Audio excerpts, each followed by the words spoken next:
Hola, buenas tardes a todos. Qué bueno ver tantas personas aquí, tanto en el Zoom como en Facebook como en YouTube.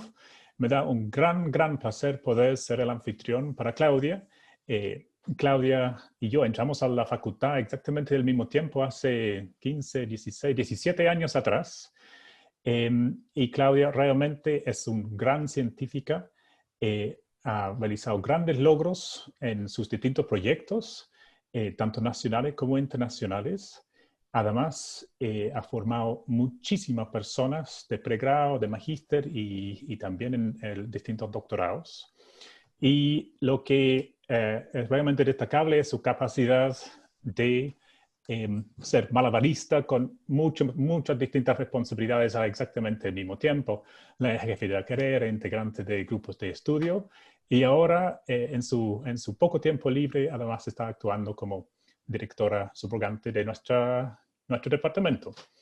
Tienes muchos logros y seguramente durante la charla de hoy día nos va a mostrar algunos de ellos sobre su investigación que ha realizado en el Centro de Biología Molecular Vegetal durante los últimos década y media.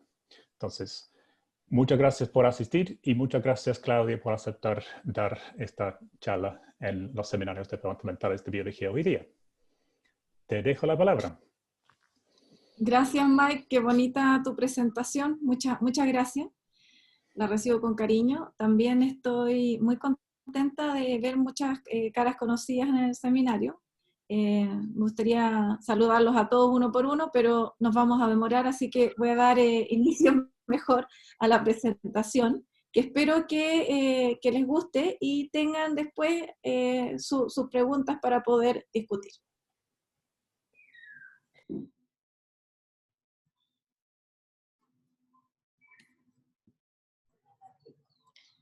Ya.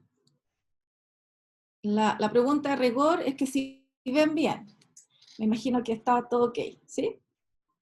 Les voy a contar en este seminario quizás un aspecto que muchos de ustedes no me han escuchado conversar, y es sobre el área biotecnológica que he desarrollado en el Departamento de Biología, específicamente en el Centro de Biología Vegetal. Y esto ha tomado alrededor de unos 8 años. Entonces les voy a contar historia de unos 8 años sobre el mejoramiento genético vegetal. Lo circunscribí en la era del cambio climático y la seguridad alimentaria, porque voy a tocar algunos de estos dos tópicos, pero voy a partir con la parte de alimentación y enfocándome especialmente en la manzana. ¿Ya? ¿Por qué la manzana? Bueno, porque Chile es el mayor exportador de manzanas del hemisferio sur y además el número 5 a nivel mundial en la exportación de manzanas frescas. O sea, son más o menos 775.000 toneladas de manzanas que se exportan anualmente, que abarcan el 10% del mercado, y son a esos países donde preferentemente se exportan. Las manzanas que se exportan son de distintas variedades. La más importante podríamos decir que son las galas, que las reconocemos en el supermercado fácilmente, de las cuales hay una familia bien grande y abarca el 45% del mercado de las manzanas. La Fuji, que tiene el mejor valor de exportación, y la Granny Smith, que es la verde, que tiene también una versatilidad muy amplia. Siempre las exportaciones de manzanas en Chile ha estado entre el segundo o primer lugar, luego de la uva de mesa. Y este año, en la temporada del 2017-2018 que le estoy mostrando, justamente las manzanas ocuparon el primer lugar en la exportación como fruta fresca. Por lo tanto, es una fruta muy importante para Chile.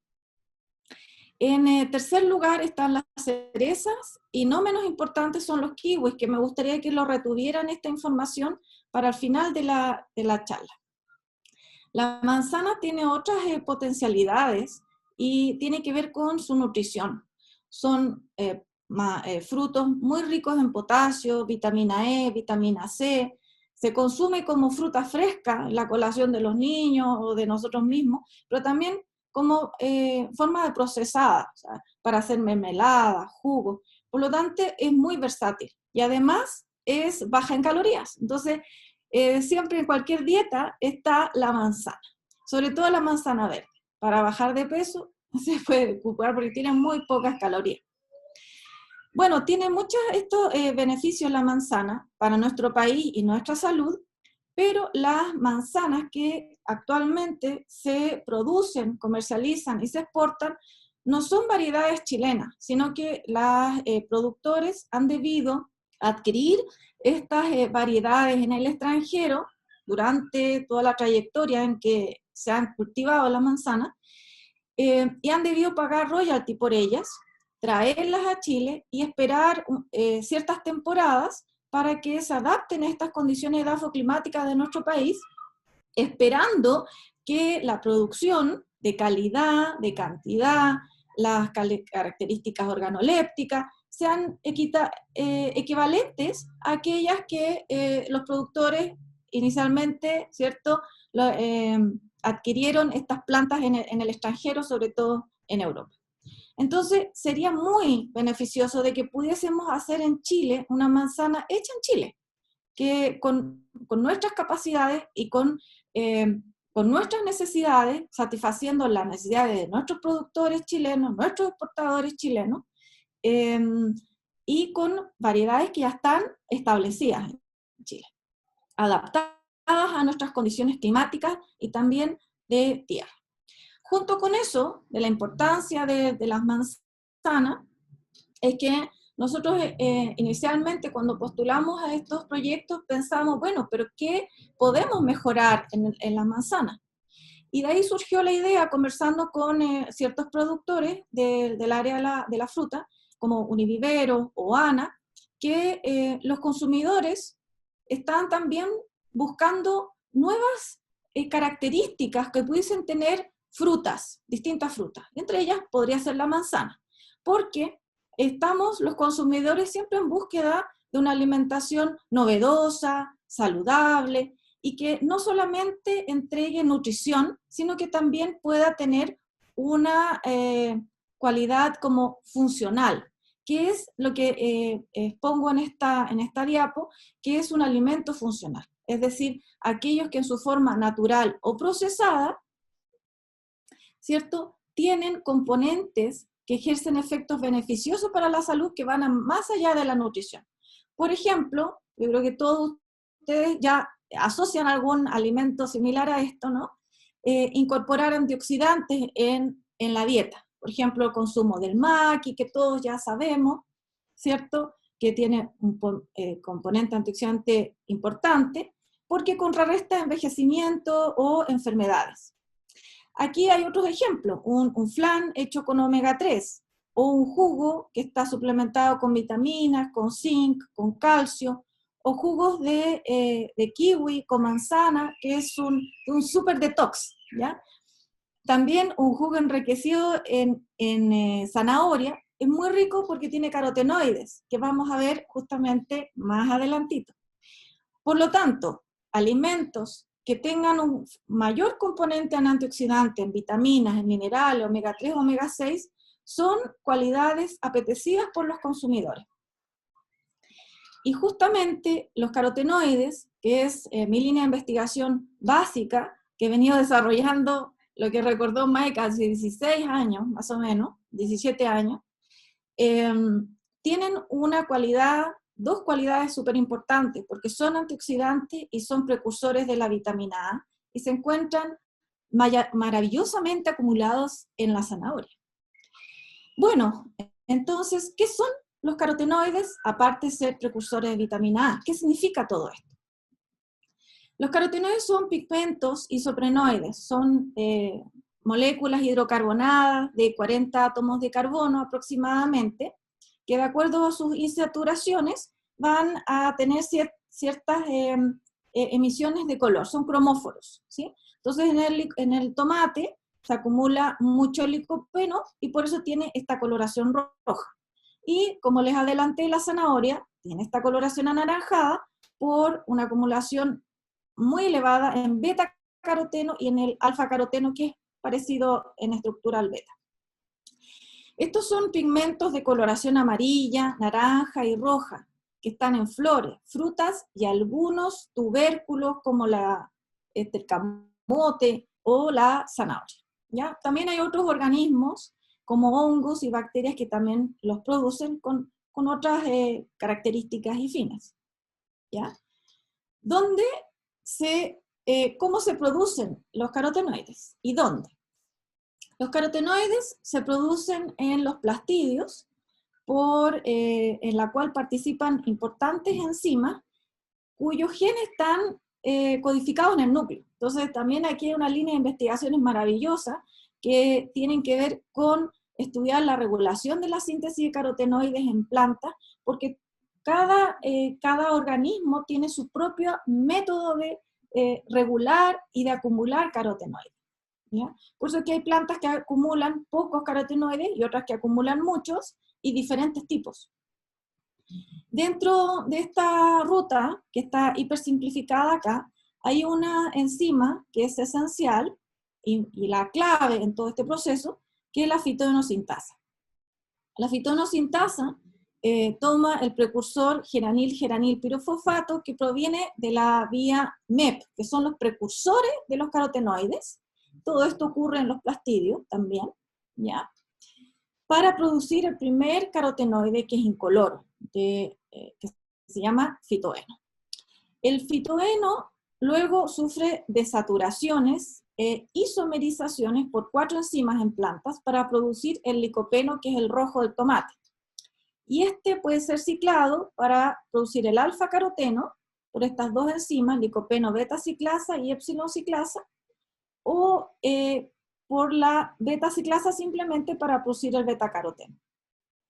El alfa y el beta-caroteno son los principales precursores de la vitamina A, de la cual me voy a referir un poco más adelante. Pero en plantas, el beta-caroteno es precursor de estas 2 hormonas importantes, que es el ácido abscísico y también las estrigolactonas. El ácido abscísico tiene un rol fundamental en la dormancia de las semillas, lo que tiene que ver con inhibir la germinación en ciertas etapas del desarrollo del embrión, y también en la tolerancia al estrés abiótico en las plantas. Pero ¿qué otros roles tienen los carotenoides en plantas? Bueno, participan en la fotosíntesis, porque absorben longitudes de onda donde la clorofila no absorbe, están en los complejos antena, sobre todo betacaroteno y luteína, y son fundamentales para este proceso de fotosíntesis. Y también, dadas las propiedades antioxidantes que tienen los carotenoides, es que protegen de los excesos de luz, ¿ya? La luz UV, por ejemplo, ciertas luces UV, no todas, o el exceso de radiación produce especies reactivas de oxígeno que son contrarrestadas, o hinchadas, podríamos decir, apagadas por los carotenoides, ¿ya? Y de esa manera protegen a las membranas y a las otras moléculas de estos efectos nocivos. Por los colores que proveen a flores y frutos, participan en la polinización y en la dispersión de semillas. Y como les comentaba, también son precursores de estas importantes hormonas vegetales, como el ácido abscísico y las trigolactonas. Pero, ¿qué rol tienen en mamíferos? Súper importante, porque también son antioxidantes, por lo tanto, contrarrestan el envejecimiento y ciertos tipos de enfermedades, como cáncer, enfermedades cardiovasculares, y son los únicos precursores de la vitamina A, que es el retinol. Por lo tanto, nosotros, al no poder sintetizar vitamina A, tenemos que incorporar carotenoides en nuestra dieta. Y los carotenoides en nuestro organismo son clivados para producir retinol, retinal y el ácido retinoico, que son moléculas que participan en innumerables procesos como los que les estoy mostrando en esta diapo.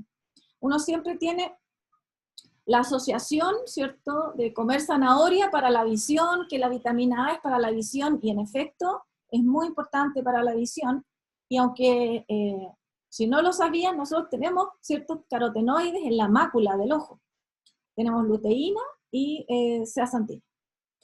¿Ya? Bueno. Creo que con esto ya los convencí de que los carotenoides son importantes para la salud humana.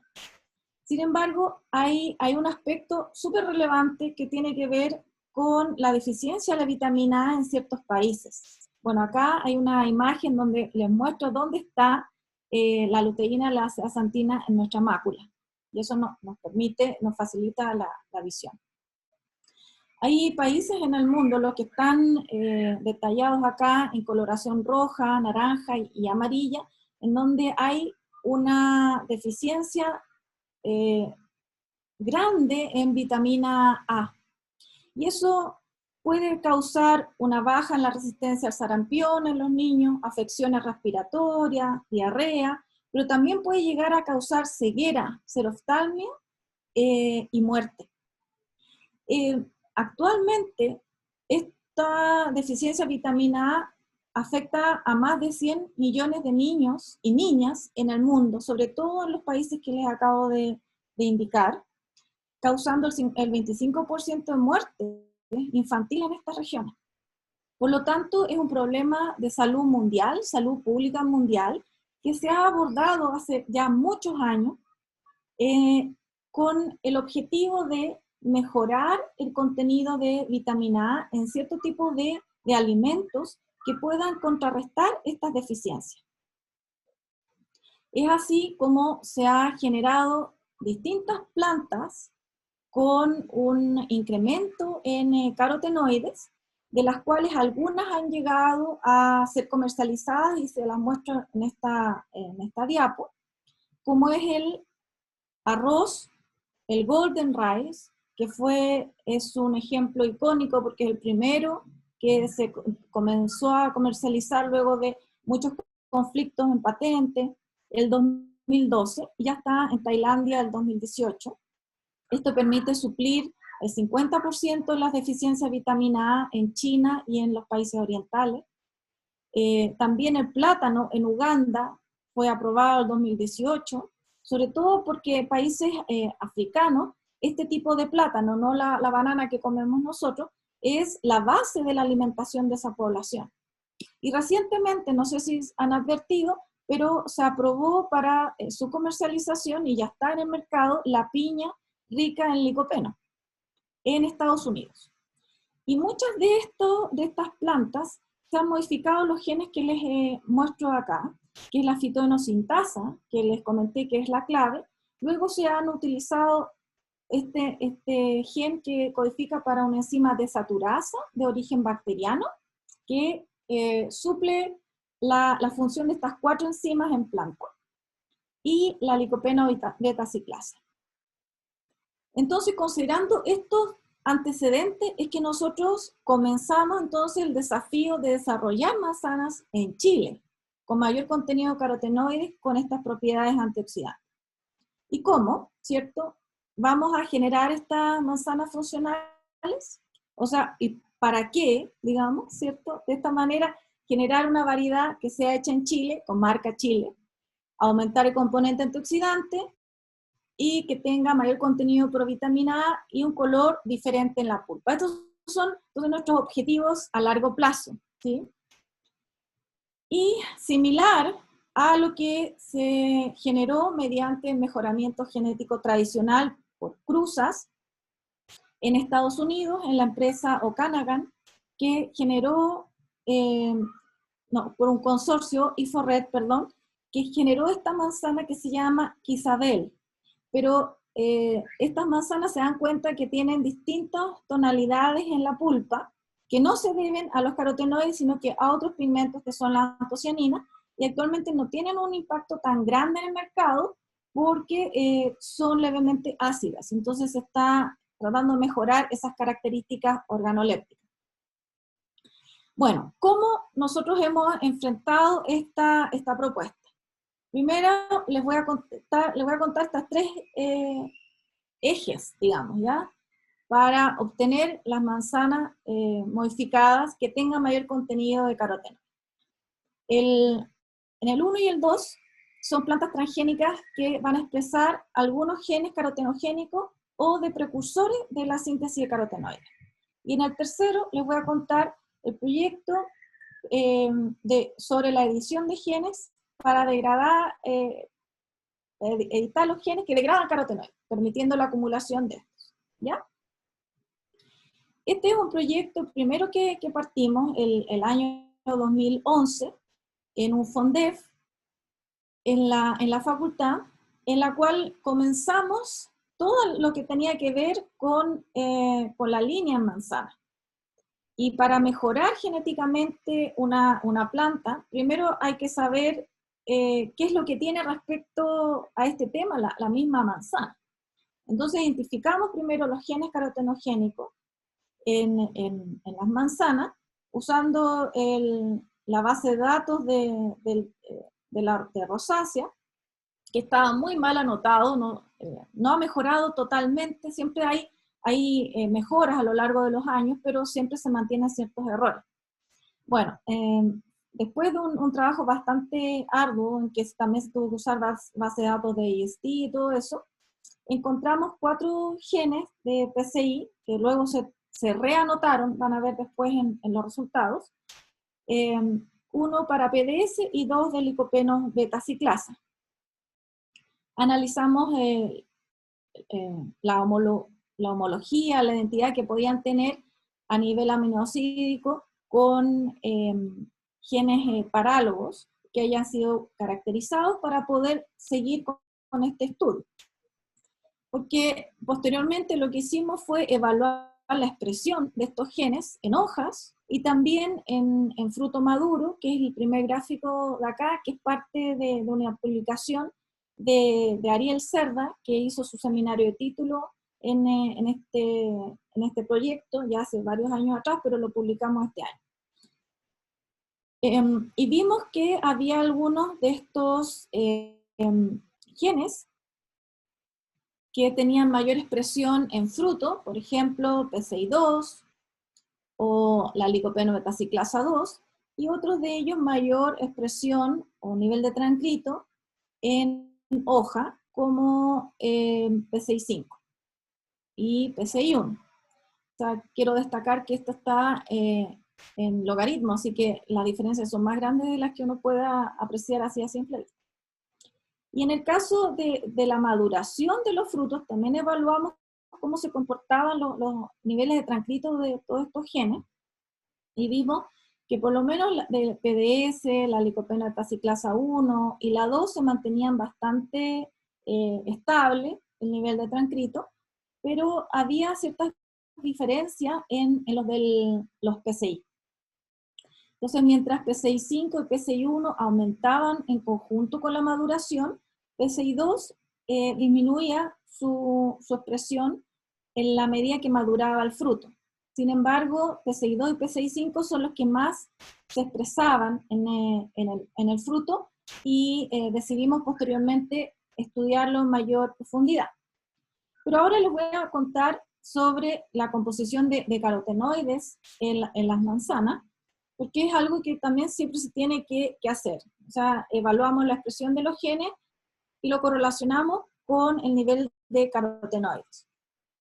Y acá, afortunadamente, vimos que el nivel de carotenoides en la manzana Fuji aumentaba junto con la maduración, carotenoides totales, y específicamente el betacaroteno.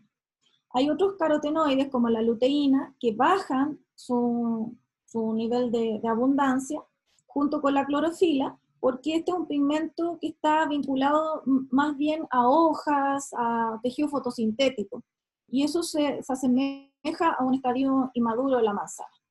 Pues bien, nosotros nos alegramos de que teníamos un aumento en carotenoides, pero si se fijan bien, el nivel de carotenoides es súper bajo, son 5 o 6 microgramos por gramo de peso seco.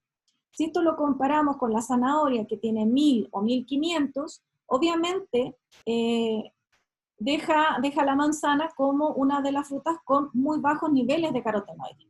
Y no se sabe bien por qué no acumulan carotenoides. Como les decía hace unos minutos atrás, puede ser que la síntesis de los carotenoides esté siendo afectada porque algunos de los genes clave no es funcional, o la degradación de los carotenoides es muy eficiente.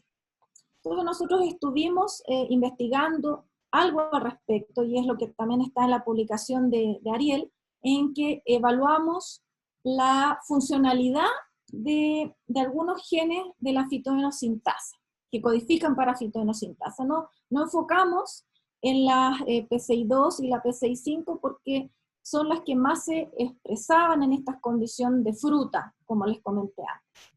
Hicimos una complementación heteróloga, utilizando acá una bacteria que posee un plasmidio, el PDS1B, en colaboración con el grupo de Víctor Cifuentes, fue esto en esa época. Este vector posee todos los genes para la síntesis de carotenoides, y por lo tanto, las bacterias tienen este color anaranjado. Pero cuando uno de aquellos genes, como en el caso de la PCI, está mutado, por eso se llama delta CRTB, entonces el pellet es blanco, ¿sí? Porque no puede sintetizar ningún tipo de carotenoide. Y esta bacteria la complementamos con nuestros candidatos. Y en todas ellas vimos que se restablecía la ruta. Por lo tanto, pudimos determinar que las PCI y también otros variantes polimórficas que encontramos en la manzana Fuji, todas eran funcionales. ¿Ya? Aquí está la cuantificación de los carotenoides mediante espectrofotometría, para que se pueda apreciar de que sí hay carotenoides total. Entonces, la etapa limitante no es la fitoinosintasa, sino que posiblemente sea otra enzima de la ruta que pudiese estar limitando la posibilidad de acumular los carotenoides, o como les decía, puede ser que haya enzimas degradadoras de carotenoides muy eficientes. Bueno, también evaluamos en este paper la localización subcelular de estas proteínas fusionadas a GFP. Como pueden ver ustedes aquí, hay una localización punteada que colocaliza con la clorofila, lo que muestra, ¿cierto?, y comprueba que tiene una localización plastidial, que es la que se requiere para la síntesis eficiente de los pigmentos.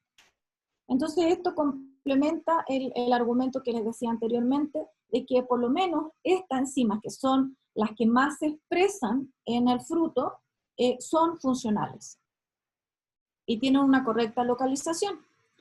Así que nos saltamos ahora a la parte más biotecnológica, en donde les muestro los vectores que hicimos en ese proyecto, usando genes previamente caracterizados en el laboratorio, algunos de ellos ya publicados, la caracterización de estos genes, de la licopeno-alfa ciclasa, y otros en preparación. Porque en este caso, para el proyecto FONDEF, no usamos los genes de manzana porque fue un trabajo en paralelo que se estaba haciendo, sino que usamos genes de zanahoria, que nosotros ya habíamos caracterizado y estudiado. Y cada uno de ellos dirigido por un promotor fruto específico. Adicionalmente, nosotros construimos nuestro propio vector binario que es necesario para generar la transformación en plantas con una resistencia herbicida, y esto lo hicimos para evitar tener que pagar cierto tipo de royalty si es que las manzanas llegan a ser comercializadas, ¿ya? Que es lo que le pasó en el fondo a la experiencia del arroz dorado. Bueno, también tuvimos que evaluar distintos tipos, la funcionalidad de estos vectores, y lo hicimos mediante infiltración en manzana, y acá les muestro el ejemplo de uno de los vectores solamente, que tiene PCI y la desaturasa, con un péptido señal a plastidio, y esto se infiltra, y después de algunos días se evalúa si se expresan estos genes. Entonces, como estamos en fruto, es ok, ¿cierto? El promotor es fruto específico, y pudimos observar que hay una amplificación de parte del transcrito de PCI y también de CRTI, lo que nos comprobaba de que las construcciones estaban bien hechas, digamos, ¿ya? Y luego también hicimos una evaluación funcional, que fue novedosa en esa época porque no se había hecho todavía, no había literatura al respecto, y me lo propuso a Anita Arenas, me acuerdo, que era postdoc en el proyecto. Yo le tenía poca fe, siempre lo cuento, y le tenía poca fe a este ensayo, pero ella me insistió y dijo, no, pero probémoslo, ya, ok. ¿Ya? Entonces, ¿en qué consiste? En realizar la misma infiltración que les mostré anteriormente con las construcciones, pero en vez de evaluar la expresión de los transgenes, ¿sí? Es determinar la cantidad de carotenoides totales y específicos. ¿Por qué esto es supeditado a un cierto riesgo? Porque al infiltrar el transgen se tiene que esperar, ¿cierto?, que se integre, que se exprese y que se traduzca en una proteína que tiene que ser dirigida al plastidio, donde ejerce su función. Entonces había muchos hitos críticos, pero el experimento resultó. Sobre todo, como ven acá, al cuantificar los carotenoides totales, en Granny Smith se ve un aumento de como 3 veces en los carotenoides, en la pulpa de esta manzana, al ser infiltrado con los 3 genes carotenogénicos, PCI, CRTI y la licopeno-betaciclasa. No hay una diferencia significativa en Fuji, pero sí hay una tendencia de aumento, sobre todo respecto al beta-caroteno, respecto a la Walter. Y aquí está la Granny Smith. Entonces eso nos mostraba que los vectores son funcionales, van a ejercer un efecto en una planta establemente transgénica. ¿Cuánto? Es incierto, pero comenzamos entonces con la transformación de las manzanas. Para esto, una etapa muy importante es establecer el cultivo in vitro. Y esto teníamos alguna experiencia de un proyecto previo del año 2008 que había liderado Mike, entonces nos basamos en eso para establecer este cultivo en el cual se toman brotes de árboles, se desinfectan y se espera que broten in vitro en condiciones estériles. Y estas hojas in vitro son usadas para el proceso de transformación que estandarizamos en este proyecto para Gala y Fuji. Nos centramos en esas variedades porque en ese momento eran las más relevantes en el mercado y como les comenté, Gala tenía el 45% de mercado en la exportación. Pero utilizamos variedades que estuvieran libres de royalty también. ¿Ya? Bueno, este proceso de transformación demora unas 25 semanas hasta obtener los brotes. Tuvimos también colaboración de un experto en Italia, que seguimos colaborando actualmente, y obtuvimos distintos tipos de tasas de efectividad, de eficiencia. Los primeros brotes se obtienen a las 20 semanas, siempre hay un paso por callo, un tejido indiferenciado de activa proliferación, ¿sí? Célula indiferenciada, que luego se diferencian a brotes. Eso nosotros le llamamos callo. Entonces el 25% de los brotes generan callo. O sea, nosotros le llamamos explante a estos trozos de brote. Entonces tampoco es una eficiencia muy alta. Y de este 25% hay un porcentaje muy alto que genera brotes, pero si cuantificamos desde los explantes totales iniciales, el 1% genera brotes. Y esto, como son plantas transgénicas, están siempre sometidas a un agente de selección, que en este caso era el herbicida Basta. Entonces todos los brotes que se generaban eran posibles transformantes, que eran, en cierta manera, podían estar teniendo esta construcción. Luego se pasa a una etapa de enraizamiento in vitro y luego a una etapa de aclimatación en invernadero, que es muy crítica. Aquí muchas plantas mueren. Y luego de esta etapa, entonces ya se pasa a una aclimatación a un invernadero en condiciones un poco más naturales, pero todavía no les podemos pasar a campo. Bueno, llegamos a esta etapa, hicimos análisis moleculares y seleccionamos. Actualmente hay 6 plantas que son transgénicas y que estamos esperando poder injertarlas, porque todas estas plantas se tienen que injertar, tienen que ser con un permiso del SAC. Ya tenemos la colaboración con Vivero Los Olmos y también con el consorcio de biofrutales, con Rodrigo Cruzat, que me imagino que debe estar escuchando, espero, y Tamara Méndez, de tal manera de que podamos llevar estas plantas a campo. La segunda estrategia que les quiero contar es a través del uso de la expresión de un gen que participa, o sea, codifica para una enzima necesaria para la síntesis de los precursores de los carotenoides.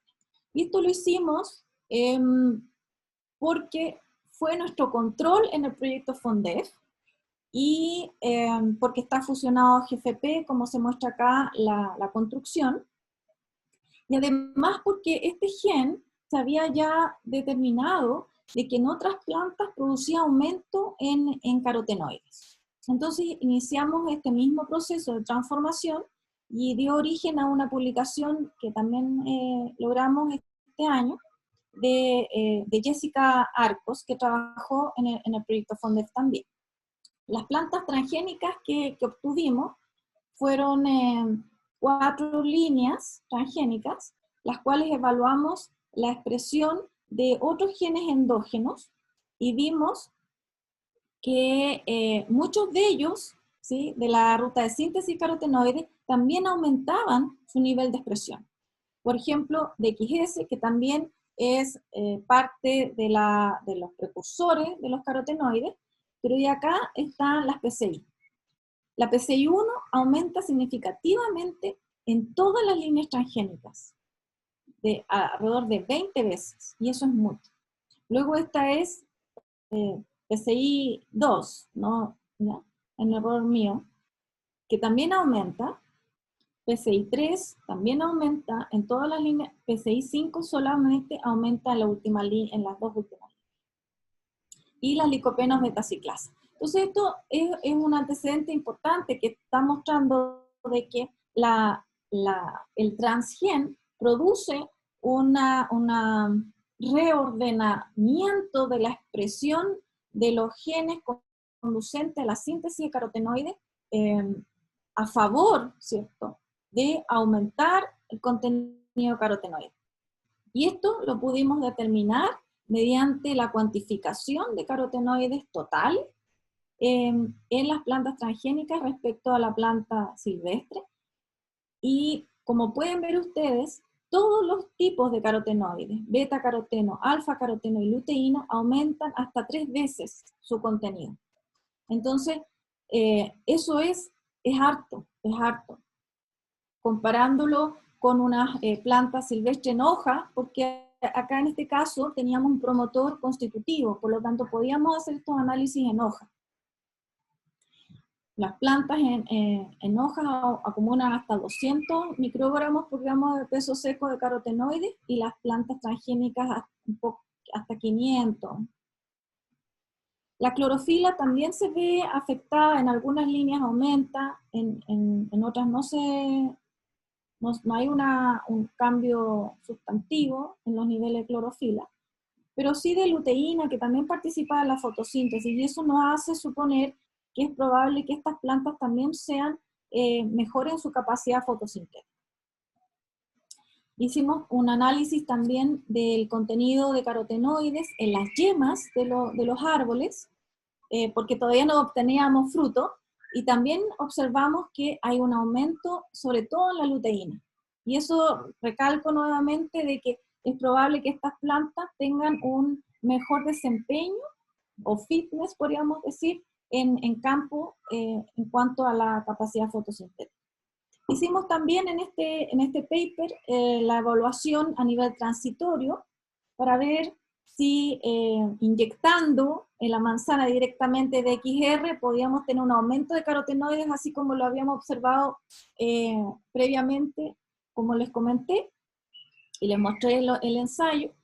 y efectivamente vimos aproximadamente 2 veces de aumento respecto a los controles. Aquí esto es la inyección de un gen que no es carotenogénico. Esto es solamente una aproximación, ¿ya? Porque cuando se infiltran estos frutos, hay un alto porcentaje de células que no se transforman, podríamos decir, con Agrobacterium, que tiene este vector con los genes de interés. Entonces, al sacar el tejido, hay un alto porcentaje de células que, digamos, diluyen el efecto. Entonces, lo más probable es que una planta transgénica estable, que tiene todas sus células expresando el transgen, va a tener más aumento en carotenoides en los frutos. Y la última estrategia que les quiero comentar tiene relación con un proyecto que desarrollamos junto a Biofrutales y Los Olmos entre el 2018 y el 2020, es decir, en realidad estamos entregando el informe final y tiene que ver con el desarrollo de un nuevo genotipo de manzano con propiedades funcionales especialmente adaptadas para el consumo fresco y procesado.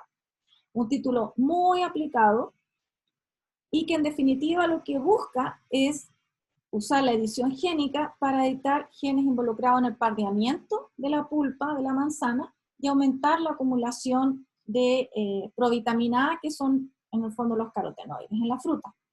Y esto está dado por los antecedentes que ya se tenían de una manzana transgénica que tiene un RNAi para la PPO oxidasa, las PPO, las polifeniloxidasas, que producen melatonina, que es este color pardeado o oxidado que se produce en las manzanas cuando se cortan.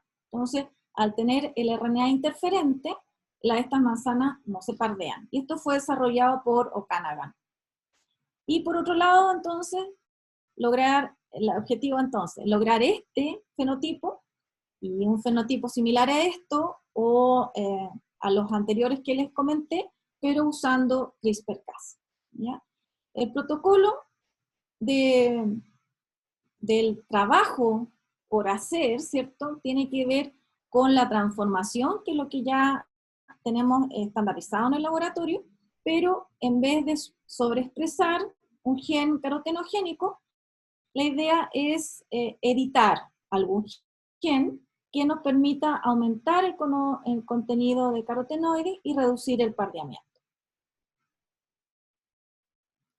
Para eso teníamos que seleccionar los genes para ser editados por CRISPR-Cas y nos permitieran este efecto en la manzana. Entonces teníamos 2 genes candidatos. Uno era la CCD4, que son unas carotenoid cleavage dioxigenasa, que están en plantas y que degradan el betacaroteno, ¿ya? Para decirlo de alguna manera. Toman el betacaroteno y lo transforman en otras moléculas, que pueden ser moléculas terpenoides aromáticas, son aromáticas, ¿ya? Volátiles. Y también la carotenoide beta-hidroxilasa, que toma el betacaroteno para producir estas xantófilas, que son precursores del ácido abscísico. Pero nosotros buscamos una carotenoide beta-hidroxilasa que sea fruto específico, dado los antecedentes que les comentaba del rol funcional del ácido abscísico en plantas. Entonces, ¿qué sabíamos de la literatura sobre nuestros 2 candidatos? Uno, en crisantemo. En crisantemo, al hacer RNAi de la CCD4, ¿sí? Acá se ve que baja la expresión del transcrito, se ve que aumenta el nivel de carotenoides totales. Y puede aumentar hasta 30 veces, 30, 32 veces, solamente al editar este gen. Claro, es crisantemo, es un poco diferente a la manzana.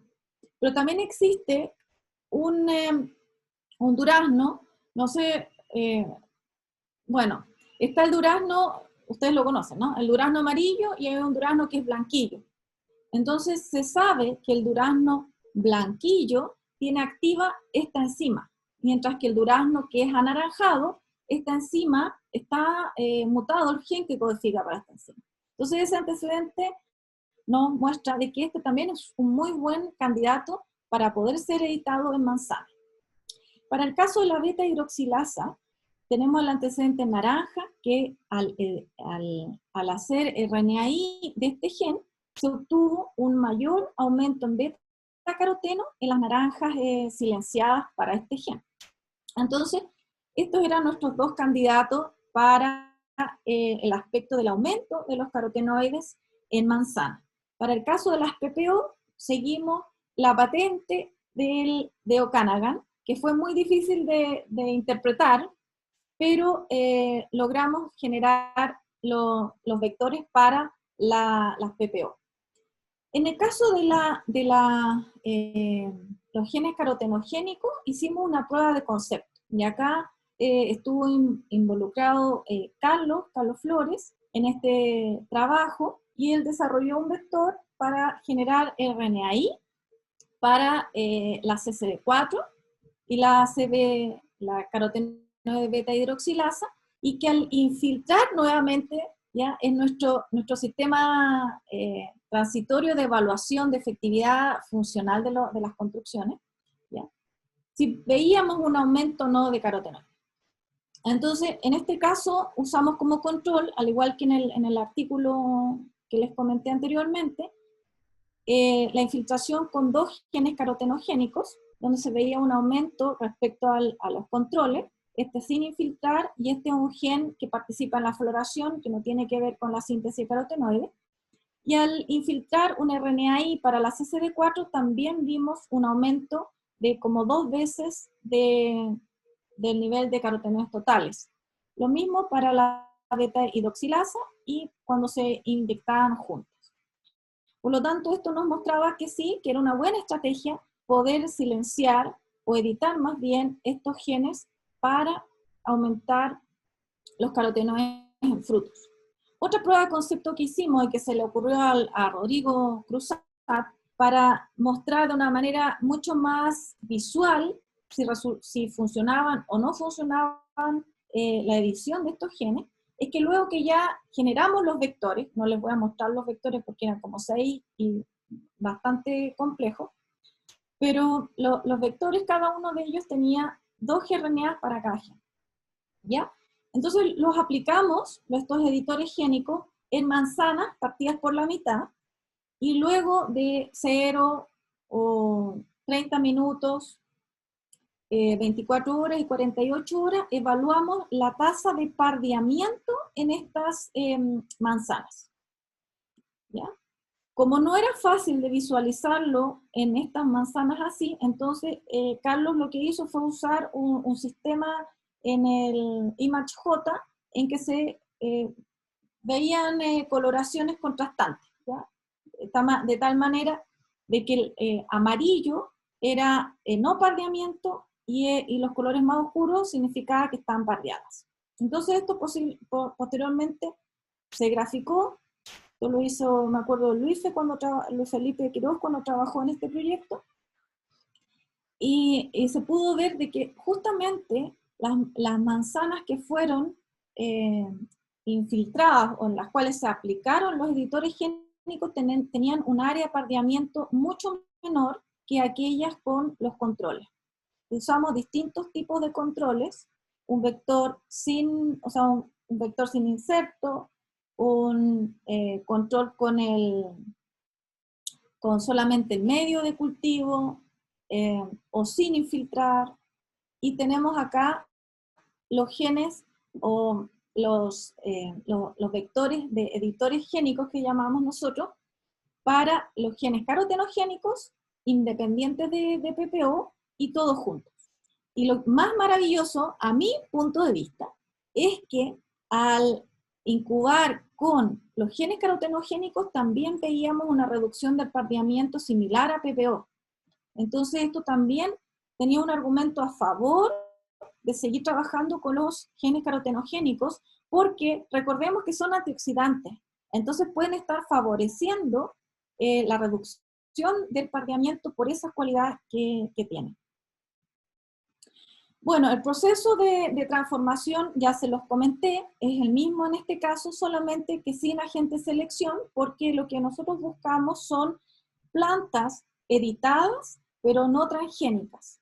Entonces, después de 4 semanas, cuando tenemos el callo, se evaluó si realmente el editor génico estaba funcionando o no, el sistema del CRISPR estaba funcionando.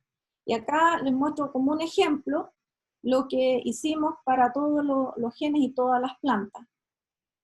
Se hizo un PCR considerando amplificar el gen completo. Aquí en el Walter, el CCD4 tiene un tamaño de 3,5 kilobases aproximadamente, y si ambos gRNAs son usados por CRISPR, ¿sí?, se genera un gen de 270 pares de bases en la planta editada.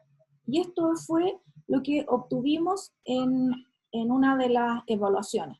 Entonces, algo similar hicimos para la CDHX. Entonces, esto nos permitió confiar en que nuestro sistema estaba funcionando, y entonces fuimos a evaluar las plantas. Todas las plantas que estaban produciendo eran, la verdad, que miles, y aquí trabajó mucho Leticia Massa, y todavía sigue trabajando con estas plantas en el cultivo in vitro, porque también la tasa de éxito es baja, es muy baja, sobre todo porque no tenemos un marcador de selección. Entonces hay que evaluar con PCR todas estas plantas. Obviamente nosotros armamos pool, y luego los pools los vamos disgregando y analizando planta por planta posteriormente. Basado en la literatura y nuestra experiencia previa, estimamos que el 1% de los explantes transformados van a generar brotes editados no transgénicos. Por lo tanto, transformamos 10.500 explantes para tener aproximadamente 100 brotes editados no GMO al finalizar en 2 años, ¿ya?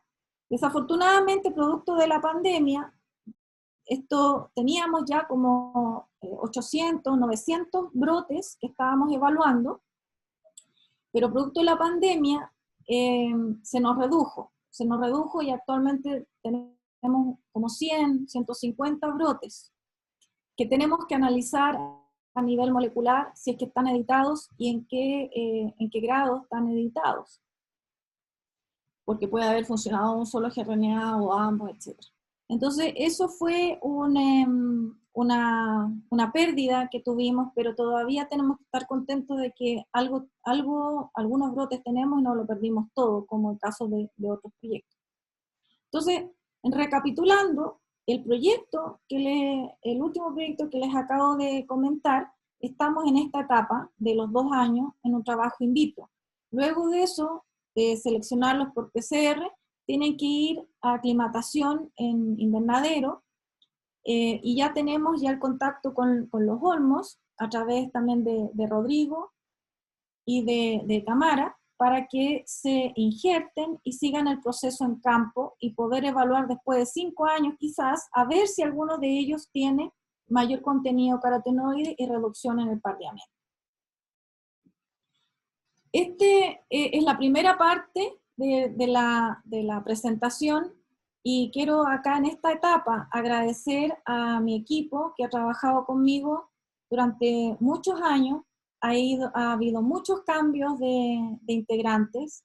Quiero destacar a los integrantes del 2020, especialmente a la Daniela, que ha trabajado desde su tesis magíster en mi grupo.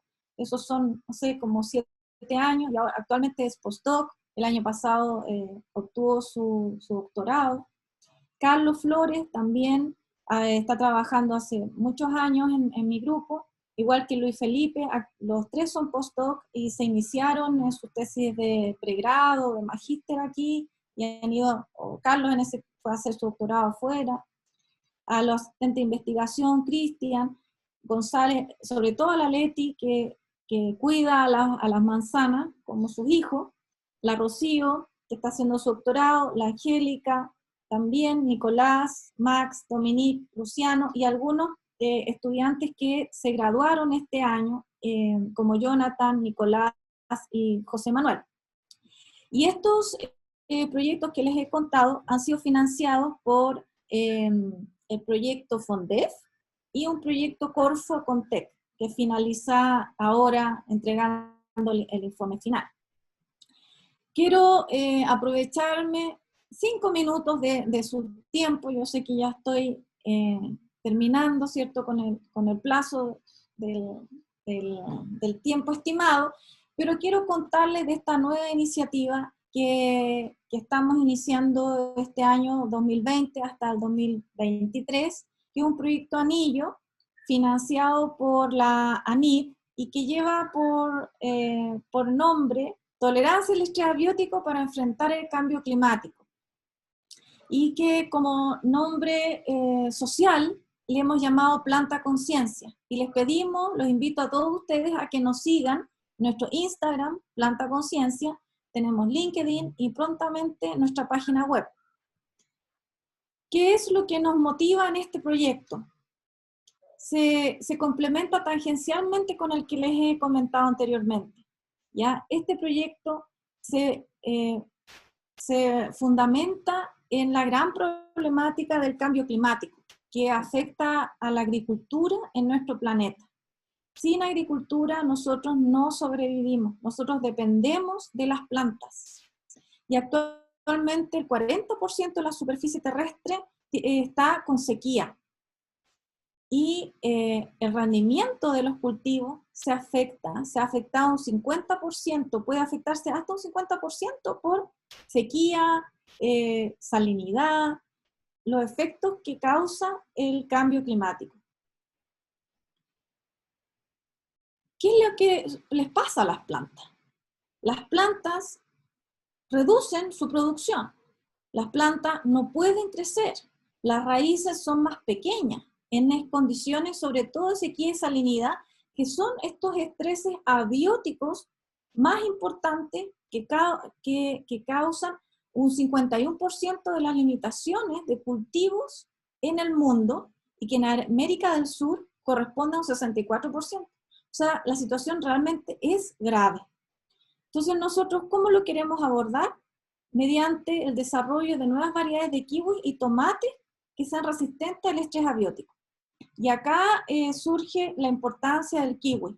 Es una fruta de gran relevancia para la exportación en nuestro país y tiene una sensibilidad muy grande a la salinidad.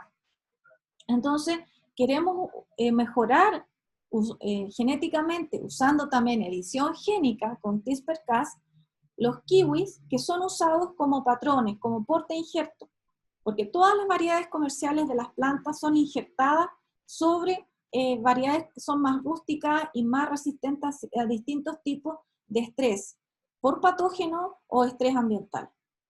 Y el caso del tomate lo elegimos porque también es una hortaliza muy, muy consumida en todo el mundo, en Chile también, y vamos a enfocarnos en un tomate que es nativo de Chile, que es el poncho negro, y queremos también generar patrones, porte injerto de tomate poncho negro. Afortunadamente el poncho negro es mucho más resistente a salinidad y sequía que los otros patrones que existen comercialmente, pero queremos mejorarlo, de tal manera de darle una solución a los agricultores de nuestro país. También el objetivo 2 es estudiar y desarrollar bioestimulantes para proteger a los tomates del estrés abiótico. En este caso no vamos a modificar las plantas, sino que vamos a hacer una formulación basada en moléculas vegetales y también en bacterias promotoras del crecimiento para aplicar a las plantas de manera exógena y que esos metabolitos les permita a las plantas desenvolverse de mejor manera en condiciones de estrés desalino o estrés por sequía. Y nuestro último objetivo, y no menos importante, es que estamos convencidos de que tenemos que visibilizar el problema del cambio climático, la necesidad de hacernos cargo como científicos y como comunidad de mejorar las condiciones de las plantas y de nuestro entorno frente a esta realidad que existe hoy en día, y favorecer la agricultura que sea sustentable. ¿sí? Por eso que también hacemos charlas en colegio y están nuestras redes sociales para comunicar nuestros avances y lo que queremos lograr.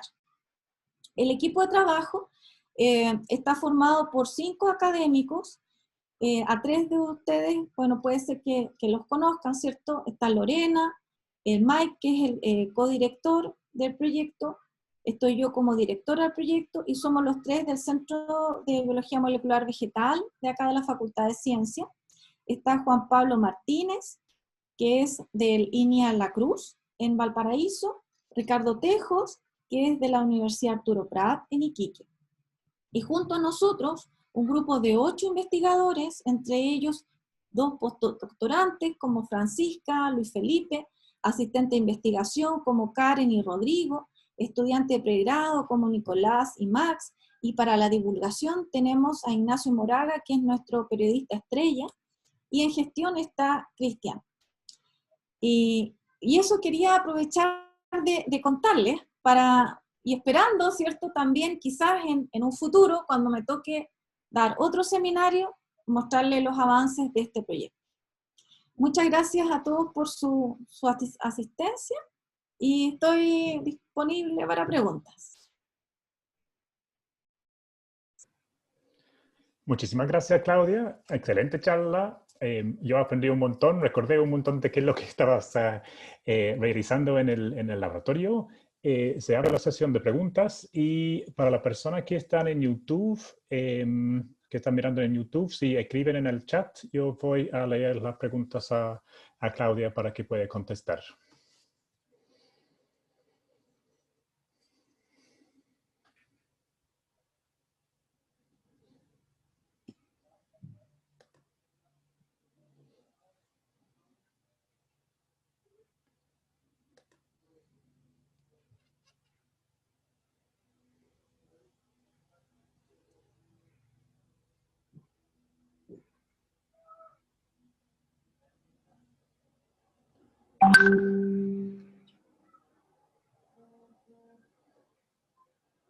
Hay muy poquitas preguntas, parece. No hay, o sea, no hay. Aquí, Liliana.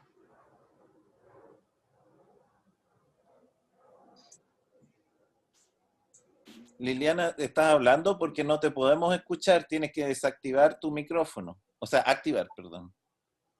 Espérate, ahí. Ya. Claudia, muy lindo el seminario y veo que es un trabajo realmente muy, muy completo el que has hecho. Yo te quería preguntar, ¿cuál piensas tú recibir? Supongamos que llegas a las manzanas transgénicas que producen más carotenoides y se comercializan mejor, etcétera, etcétera. Pero, ¿cuán bien recibida va a ser esta manzana dentro de la legislación chilena? Porque es verdad que tú vas a aplicar CRISPR-Cas, que es una edición de genes, pero para hacer esa edición de genes, de todas maneras tienes que hacer transgenia. Entonces mi pregunta es, ¿cómo piensas tú que va a ser la comercialización de estas manzanas en Chile?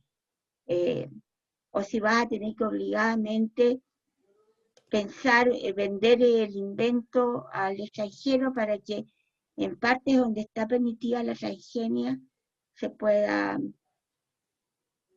comercializar. Ya, muy interesante la pregunta, Liliana, gracias. Las plantas transgénicas propiamente tal que tienen genes externos, carotenogénicos, esas plantas no se pueden cultivar ni comercializar acá en Chile, y la expectativa es solamente poder licenciar las variedades para que sean comercializadas en extranjero, como en Estados Unidos, en China, donde no hay barreras legislativas ni normativas respecto a eso. Como les comenté, Estados Unidos aceptó recientemente la comercialización de la piña enriquecida en licopeno, que tiene cuatro modificaciones, expresan 2 genes y silencian 2 genes. Entonces no es una planta simple y es transgénica. Entonces lo mismo tendríamos que seguir nosotros con las plantas transgénicas de manzana. Para el caso de las editadas con CRISPR-Cas es diferente, porque en Chile la normativa de la ley del 2001 permite que se puedan cultivar y comercializar plantas editadas en las cuales se compruebe que no hay material exógeno de ADN. Entonces, por eso que estamos focalizando todo nuestro esfuerzo en esta tecnología, porque no van a ser transgénicas. Estamos haciendo un sistema que tiene más riesgo, pero nos permite no tener plantas transgénicas usando CRISPR. Bien, gracias, Claudia. Gracias.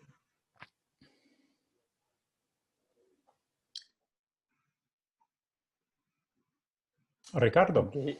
Sí, tengo una pregunta, Claudia. Me llamó la atención dentro de lo que mostraste, los estudios sobre el pardeamiento de los frutos. Y bueno, súper interesante el enfoque de trabajar sobre los genes, pero como el problema se trata al final de una actividad enzimática, distintos tipos de oxidasas, como tú lo mencionaste, ¿no ha habido, quizás antes de todo el boom de la biología molecular, intentos de diseñar inhibidores de esas enzimas oxidasas para que ya no se produzca el problema del pardeamiento? ¿Hay algo de investigación en ese sentido? Sí, se puede usar, por ejemplo, ácido cítrico, y ahí se inhibe el pardeamiento. Lo que pasa es que a nivel industrial es caro. Uno lo puede hacer en casa, ¿te fijas? Le puedes agregar ácido cítrico, igual que a la palta, al plátano. Le puedes agregar inhibidores de la oxidación. Pero a nivel masivo de producción, de productividad, digamos, al McDonald's no sería rentable. Ya, ok. Vale, gracias. Súper interesante el seminario, Claudia. Ya, bueno, gracias. Hay un par de comentarios, Claudia, en el YouTube. El Rodrigo dice muy agradecida por su seminario. Y el Pablo hace la pregunta, en relación a los kiwis resistentes al estrés abiótico, ¿tienen algo que ver los genes WRKY, WRKY, como posibles genes a modificar? Los estuvimos evaluando, Pablo. Buena tu pregunta. Durante la respuesta al estrés abiótico en plantas, ¿cierto? Hay muchos genes que se activan y que son necesarios para que la planta tolere a estas condiciones de salinidad y sequía.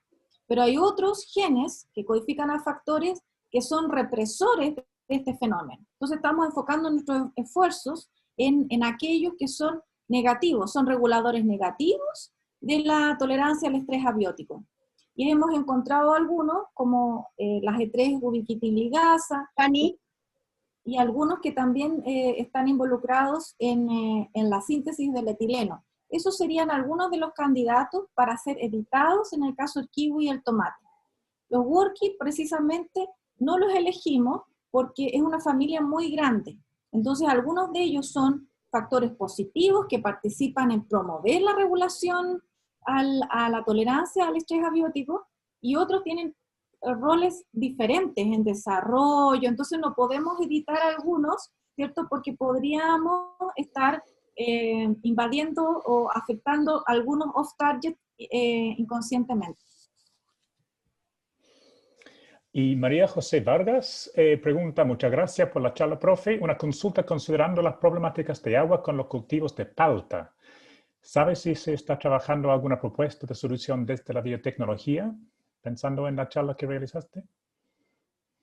Sí, ese es un muy buen punto. Nosotros lo hemos conversado, la verdad. No sé alguna iniciativa al respecto, pero sería bueno hacerlo, sí, de todas maneras. Y alguien que conocemos, el Uri aceituno, no sé si está en España o no, pero muchas gracias por la charla, Claudia. ¿Qué variedades de tomate se utilizarán en los portainjertos de Poncho Negro? si me viene a la memoria el tomate limachino, sería bueno recuperar su comercialización. Así es.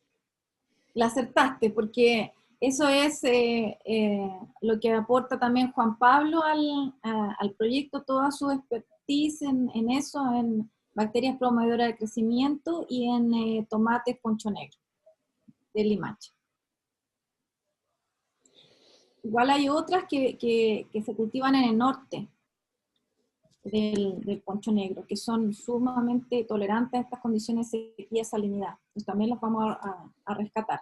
De hecho, en el proyecto también estamos proponiendo desarrollar la secuenciación del genoma, que no se cuenta actualmente, y que va a ser también fundamental para poder diseñar los gRNA de los genes candidatos.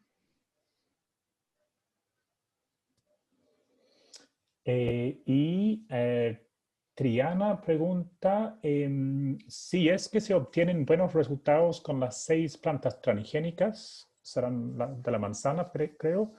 ¿Cómo se comenzará su producción? ¿Se volvería a hacer todos los procedimientos y harían cruces de esas mismas plantas? Buena pregunta. Lo que nosotros esperamos que primero, que esas plantas, bueno, tenemos que iniciar el proceso para hacer los injertos, luego de eso hay que esperar unos 3 años, 3, 4 años, para que den las primeras frutas. Y luego de eso, evaluar en una siguiente temporada si las plantas transgénicas son estables, y si obviamente la cantidad de carotenoides se ajusta a las necesidades del mercado, de los productores, de los consumidores, porque puede ser, si tiene 5 veces más o 3 veces más de carotenoides, puede ser súper importante.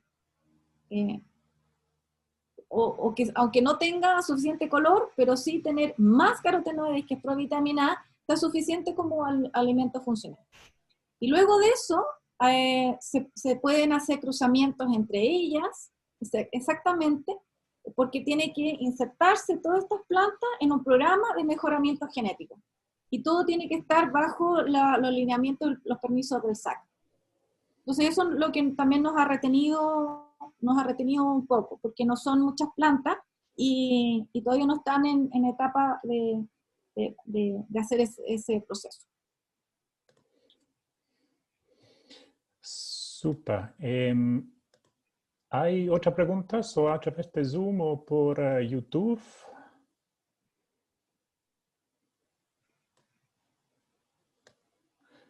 Recibes felicitaciones por parte de nuestro colega Claudia en las distintas plataformas de nuestro colega y también Triana está preguntando si recibes a la vuelta de la pandemia, recibe estudiantes de pregrado como pasantes.